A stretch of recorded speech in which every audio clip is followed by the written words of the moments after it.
అందరికీ నమస్కారం. నేను మీ అనుపమ. శ్రీమద్ భగవద్గీత మీ ఖాళీ సమయాల్లో తప్పకుండా చదివి లేదా ఎక్కడన్నా చదువుతూ ఉంటే తప్పకుండా అక్కడికి వెళ్ళి కూర్చోండి. భక్తి ఉండాలి, జ్ఞానము ఉండాలి, వైరాగ్యం ఉండాలి. ఈ మూడు ఉంటేనే మోక్షానికి అర్హత సాధించగలుగుతూ ఉంటాము. పారాయణము ఎక్కడైనా చేస్తున్నట్లయితే తప్పకుండా అక్కడికి వెళ్ళి కూర్చోండి. చక్కగా అవన్నీ కూడా శ్లోకాలు వల్లివేస్తూ ఉండండి. అంటే వింటూ ఉండండి లేదా చదువుతూ ఉండండి. దానివల్ల ఈ ఆస్తుల మీద, ఈ సంబంధాల మీద, అలాగే ఈ కోట్ల ఆస్తుల మీద, అలాగే అధికారం మీద విపరీతమైన వ్యామోహం అనేది మనకు కలుగదు. కారణం ఏమిటి? భక్తి, అలాగే జ్ఞానము, వైరాగ్యము, ఈ మూడు కలిస్తేనే మనకు మోక్షం అనేది సిద్ధిస్తూ ఉంటుంది. కాబట్టి భక్తి ఉండాలి, జ్ఞానము ఉండాలి, వైరాగ్యము ఉండాలి, అన్నీ ఉండాలి. దేని మీద కోరిక ఉండకూడదు. ఆ వాళ్ళే మోక్షానికి అర్హులు అని చెప్పవచ్చు. దేని మీదైనా అతిగా ఆశపడితే ఇక అది మనకు దూరం అవడము తథ్యము. కాబట్టి దేని మీద కూడా ఎక్కువ ఆశపడకూడదు. వస్తే వచ్చిందిలే అనుకోవాలి, పోతే పోయిందిలే అనుకోవాలి. అటువంటి వారికి మోక్షం సిద్ధిస్తూ ఉంటుంది. నిజంగా మనం కోరుకోవాల్సింది ఏంటో తెలుసా?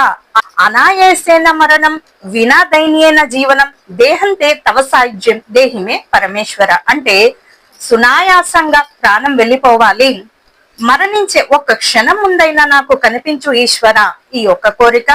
బ్రతికున్నంత కాలం ఎవరి ముందు చేయి జాచనటువంటి పరిస్థితి. అలాగే అనాయాసన మరణం, వినా దైన్యేన జీవనం, దేహంతే తవ సాధ్యం, దేహిమే పరమేశ్వర.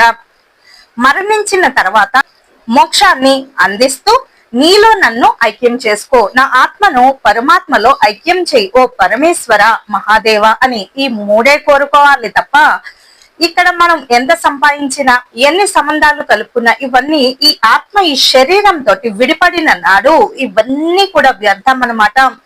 మరి అవసరమైందేంటి? మనం చేసుకున్నటువంటి దానము, ధర్మము, పుణ్యము, అలాగే మంచి పనులు ఏమైనా ఉంటే అవే మన ఖాతాలోకి వస్తూ ఉంటాయి తప్ప బ్యాంక్ అకౌంట్ లో ఎన్ని వేల కోట్లు ఉన్నా ఒక్క రూపాయి కూడా మనము, ఒక్క కాని కూడా మనం తీసుకెళ్లేమో అని గుర్తు చేసుకుంటూ ఉండాలి. యదా యదా హి ధర్మస్య గ్లానిర్భవతు భారత అభ్యుత్థాన మధర్మస్య తదాత్మనాం సృజామ్యహం పరిత్రాణాయ సాధూనాం వినాశాయ చ దుష్కృతాం ధర్మ సంస్థాపనార్థాయ సంభవామి యుగే యుగే. సంభవామి యుగే యుగే, దీని అర్థం ఏమిటో తెలుసా?